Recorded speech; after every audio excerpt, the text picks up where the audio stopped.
As the world mourns Pope Francis, history's most secretive transfer of power begins. White smoke, the path to a new pope, guides you through this momentous transition.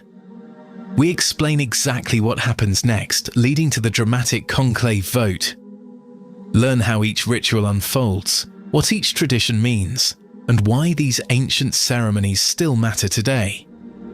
Follow along as the throne of St. Peter stands empty and a new chapter in church history begins. White Smoke, available wherever you get your podcasts. Do you know what a group of flamingos is called? That's just one of thousands of facts you'll discover on 5 daily trivia questions.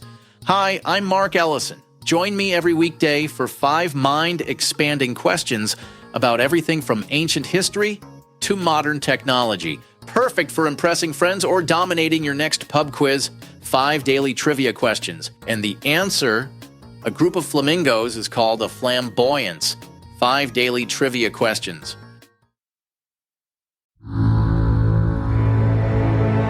Caloroga Shark Media.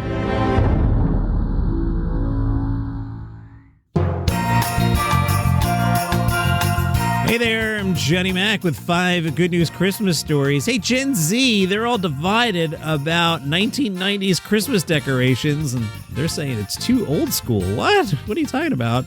Some people are talking about it's the season to be tacky. Miranda is a mom now. Yeah, we're all getting older. She says 90s nostalgic Christmas decor is coming back, and I'm here for it.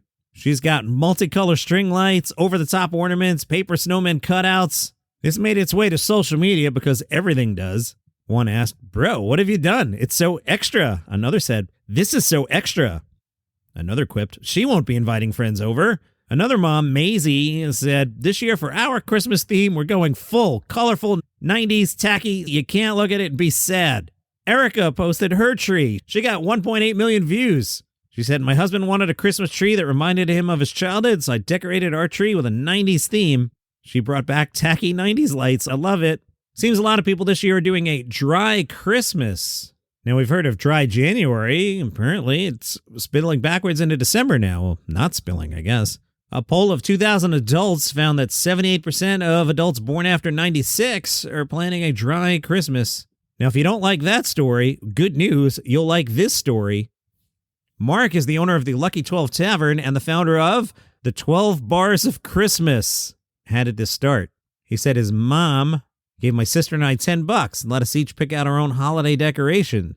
If you walk into the Jingle 12 Tavern, the holiday pop-up bar staged at his restaurant during the 12 Bars of Christmas, it'd be hard to believe that in just 6 years, Mark's collection has grown to over 200 vintage Christmas decorations. He said, "I wanted to put on a show that would blow people's socks off." So in 2023, he started the 12 Bars of Christmas with 12 local bars and restaurants entering full Operation Christmas Command Center mode, decking their halls with unique holiday decor, changing their names for a little bit, and designing special menus featuring Yuletide snacks and drinks. Each restaurant partners with a local nonprofit selling a $10 passport to visitors who then visit each of the 12 Bars of Christmas to receive a stamp to complete their Christmas tour.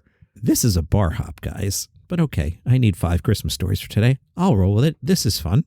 When the passport is completed, they can exchange it for an exclusive 12 Bars of Christmas ornament. And then they're entered in a drawing for a grand prize. What are the 12 Bars of Christmas? Okay, well, there's Jack Frost's, Christmas Vacation Station, the North Pole Yacht Club, the Holly Jolly Christmas, Deck the Hulls, the Jingle 12 Tavern, McAllister's Corner. They didn't work too hard on a name there. Old Cedar Browns, Poor Rudolph's, Mama Claus's, the Broken Candy Cane, and Goombers. If you want to eat something, head on over to the Broken Candy Cane, where they're serving green eggs and ham. Their theme is Grinch. Oh, McAllister's Corner. All right, I could make an edit, but I'll deal fair here. It's from the movie Home Alone. Okay, I get it. I apologize, McAllister's Corner. Everyone support McAllister's Corner, where they're serving Little Nero's mini cheese pizza burgers. Now, I could edit that, right? But, that's not fun. I don't like making the edits. It's not fun.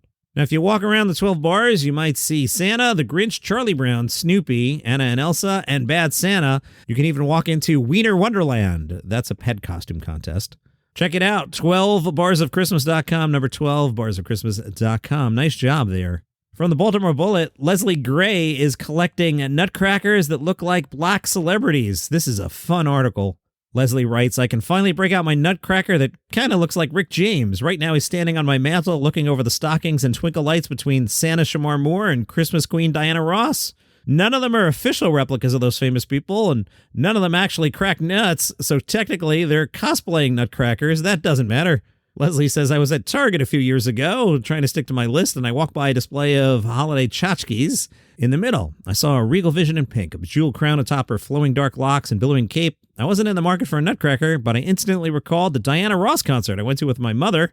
Then she found a nutcracker she think was supposed to represent Balthazar, one of the Magi, and she checked out his bright eyes and long dark hair and said, he's a very freaky king, the kind you don't take home to Jesus. And that's how King Rick James became the second member of her crew. She's hoping this Christmas she can find a Denzel Washington.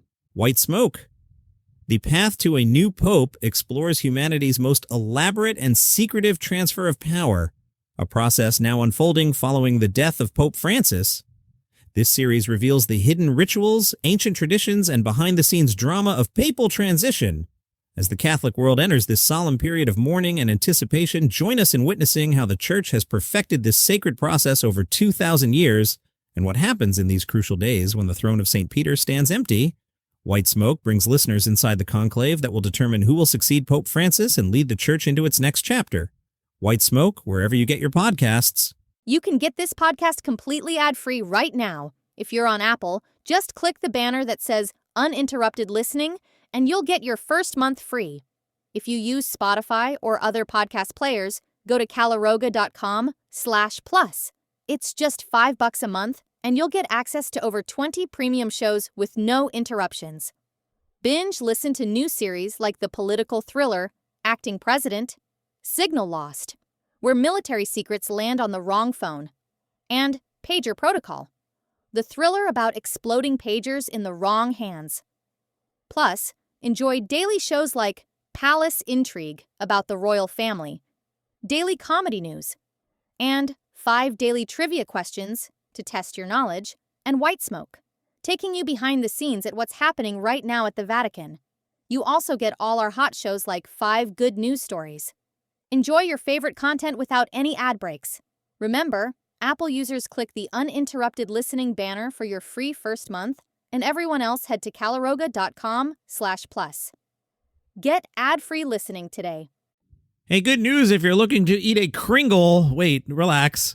That's a Dutch ring pastry. Eater took a look at it and says, for those not in the know, a Kringle is a fruit and nut stafed pastry that has come to Racine. Welcome to Kringleville. Eater tells us Racine's version of the originally Scandinavian Kringle is, at its best, numbingly sweet and astonishingly butter-forward. It takes 3 days to roll, fold, and rest the 36 layers of butter, margarine, and dough that make up its surprisingly low profile. It measures less than an inch between plate and icing. That super soft but dense puff pastry is then swaddled around your choice of sweet filling.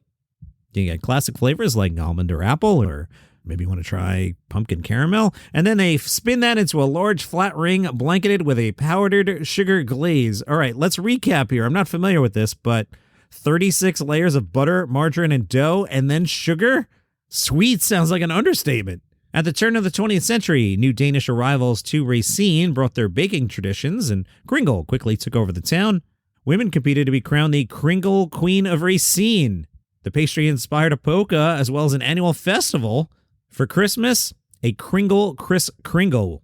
You'll find that at the O&H Bakery. You can order one online. I'm looking at the website here, and my eyes have popped open. Guess how much a Kringle Kris Kringle is? That's right, $88.49. 126 reviews, though. Most like positive review says, make it simple and yummy. Uh-oh, there's a negative review that says the Kringles were squished. We're 5 good news stories here. We're not talking about squished Kringles. Anyway, if you're watching your budget, head on over to Trader Joe's. Eater says for less than $10 at Trader Joe's, their Kringle fuels a new winter ritual. The writer says they stick a slice in the microwave for 8 seconds to let the dough soften.